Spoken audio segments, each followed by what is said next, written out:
Key features of the DPDP Act: rights based and consent driven.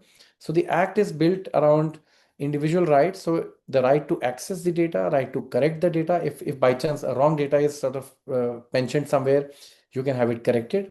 Right to erase. It is very important. Right to be forgotten. If your data is there, I've seen cases in the high courts, etc., getting injunctions against YouTube and Google, etc., to erase a history. So right to be forgotten is a very important right, also recognized under DPDP.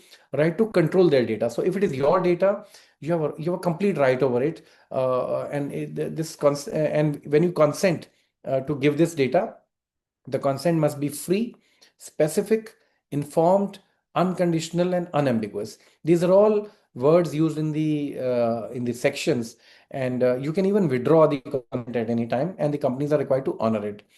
So example, a fintech app must explain why it collects Aadhaar, PAN, cannot use it for advertising without explicit consent, etc. And there are special mandatory consent for parental data also. So clear obligations on data fiduciary. So there are detailed sections on what is the purpose for which you're collecting the data. You have to minimize the data collection. So if certain fields are not mandatory for your usage, for your purpose, you need to minimize that, because you may be tomorrow asked by the auditors that why this field was required, why did you collect this data, etc. So accuracy obligations, data security safeguards. If you're collecting the data legitimately, then keep it safe and secure as per the standards. If the data gets breached, the way we saw the definition of personal data breach, if it gets breached, one has to give a breach notification both to the data principal and even to the DPBI, Data Protection Board of India, which is getting constituted right now. And then there are retention and deletion practices also mentioned. Similarly, for significant data fiduciaries, based on the volume and sensitivity of data, some more obligations have been put on them.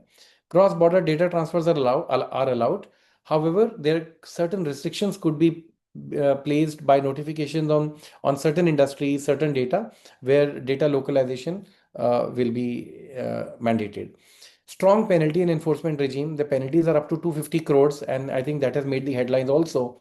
And that many provisions, 250 crore, then 200 crore, then 50 crore, then minimum is 10,000, of course, but then 10,000 is only on the data principal if there are certain things done. Mostly on the organization, it runs into crores only on companies.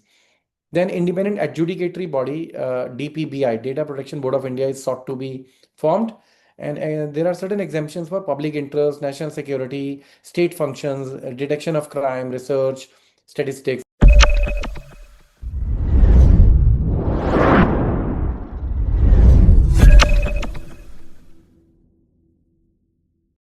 Welcome to Complinity Technologies. Complinity is India's leading governance, risk and compliance software helping companies to manage their compliance, contracts, litigation, legal updates, inter-financial controls and more. Complinity is a one-stop shop for all GRC needs.